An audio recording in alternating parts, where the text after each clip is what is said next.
Doctor Alfonso, muy buenas noches. Recibo un cordial abrazo desde Neiva, Huila, Colombia. Mi nombre es Cecilia Gutiérrez Reina y esta es mi videograbación sobre la integración del planteamiento del problema y el marco teórico.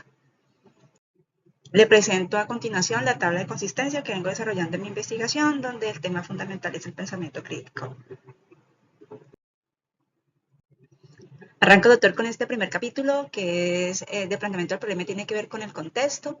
Aquí es muy importante decir pues, que el desarrollo crítico es muy importante, tanto en los contextos educativos contemporáneos hasta en las políticas educativas. Es por eso que pues, la UNESCO lo ha establecido entre los 4 objetivos de desarrollo sostenible, y así con entidades como el Banco Mundial y la OECD, pues han afirmado que el pensamiento crítico es una competencia, entendiendo esto como es una habilidad súper importante que integra pues, a los individuos en este contexto globalizado, y han enfatizado en que la educación no debe ser una solamente adquisición de conocimientos, sino que debe desarrollar habilidades tanto de resolución de problemas, analíticas y efectivamente del pensamiento crítico. Como esto se vuelve una competencia tan importante, pues obviamente organismos nacionales e internacionales pues se han encargado de evaluarla para ver cómo está ese desempeño dentro de los procesos educativos de los estudiantes. ¿Cómo está ese proceso? Pues mal. Lo que arrojan estas pruebas nacionales e internacionales, pues que hay una deficiencia en la calidad de la educación en lo que compete al desarrollo del pensamiento crítico. Desde ese punto, doctor, pues es imperioso ante esas grandes deficiencias, pues seguir indagando, porque, por ejemplo, en una política educativa como la colombiana, que se esfuerza o que se enfatiza en el desarrollo de una educación acorde con los lineamientos sociales, políticos y educativos contemporáneos, pues no cumpla su cometido. Además, esto se enfatiza mucho más en un contexto como el colombiano, lleno de violencia e inequidades, donde la ausencia de capacidades críticas, pues aísla a los jóvenes de su participación política y obviamente la transformación de sus territorios. Por eso es que desde mi experiencia como docente de la institución educativa CEINAR, donde se llevará a cabo esta investigación, pues se evidencia un profundo desarrollo del pensamiento crítico de los estudiantes de grado C enfocadas en ese aspecto hacia la acción. Eso se vuelve más evidente cuando se ve cómo los estudiantes desarrollan ese pensamiento crítico en la resolución de sus problemas cotidianos. Aquí el problema también es importante entender que el pensamiento crítico está fuertemente influenciado por factores psicosociales. He evidenciado que factores como la motivación, sus experiencias personales, sus contextos sociales, redes sociales, y las dinámicas institucionales pues afectan notoriamente ese desarrollo del pensamiento crítico de los estudiantes que los lleve a esa transformación social. Por eso, dentro de este marco, pues me he planteado la siguiente pregunta de investigación: ¿cómo se usa el pensamiento crítico para la resolución de problemas cotidianos en los estudiantes de un 10º grado de la institución educativa CEINAR? Este supuesto teórico, doctor, pues está enfocado en la importancia de la educación para desarrollar estudiantes autónomos, reflexivos, pero también que actúen en la transformación de sus entornos. Por eso es que se ha planteado el siguiente supuesto teórico: el desarrollo del pensamiento crítico favorece la actuar de los estudiantes del 10º grado frente a los factores psicosociales de su contexto.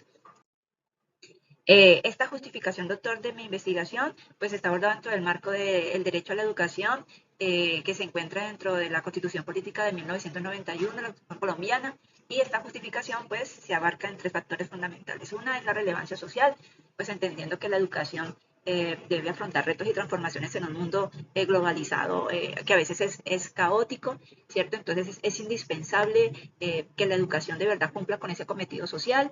En cuanto a la relevancia teórica, pues se enfrenta a la discusión de un pensamiento crítico que tiene de verdad múltiples definiciones, ¿cierto? Y que esas definiciones que se dan sobre pensamiento crítico, pues están llevadas a eso que quiero plantear, que es el pensamiento crítico como acción.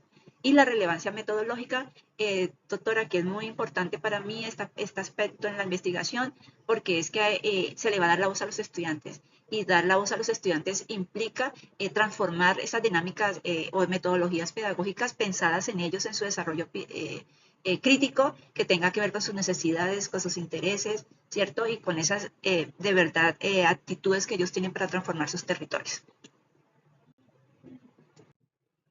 Para entender pues este planteamiento del problema, doctor, pues es importante entender la teoría educativa que lo sustenta. En este caso mi investigación se sustenta en la teoría crítica, principalmente en los postulados de Henry Giroux.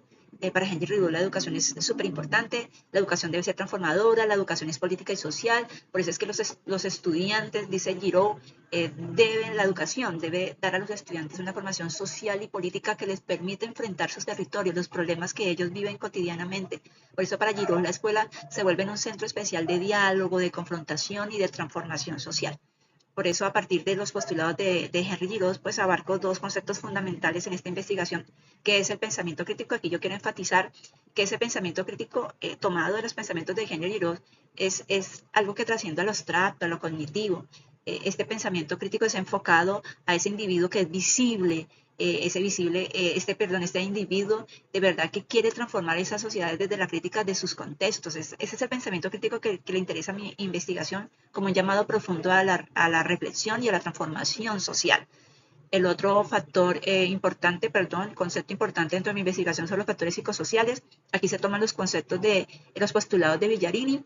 Villarini entiende el pensamiento crítico como un conjunto de acciones, ¿cierto? Como que tienen que ver involucradas con esas dinámicas sociales y culturales políticas de los individuos, que está fuertemente influenciada por los factores psicosociales, que se entienden como esas relaciones que tiene el individuo con su entorno político, económico y social. Dice Villarini que esos factores psicosociales pueden ser tanto facilitadores como obstaculizadores del pensamiento crítico, dependiendo de cómo lo perciban los estudiantes. Desde ese concepto de factores psicosociales, pues se abordan tres categorías principales, que son familia, escuela y dinámica institucional.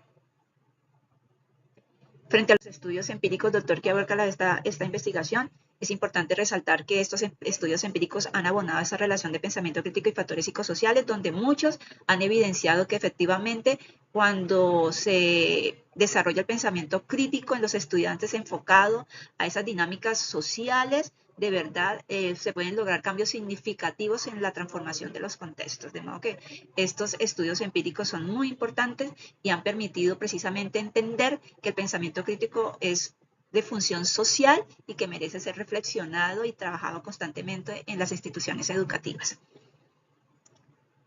Presento, doctor, las referencias que utilicé para esta presentación. Muchas gracias y con permiso.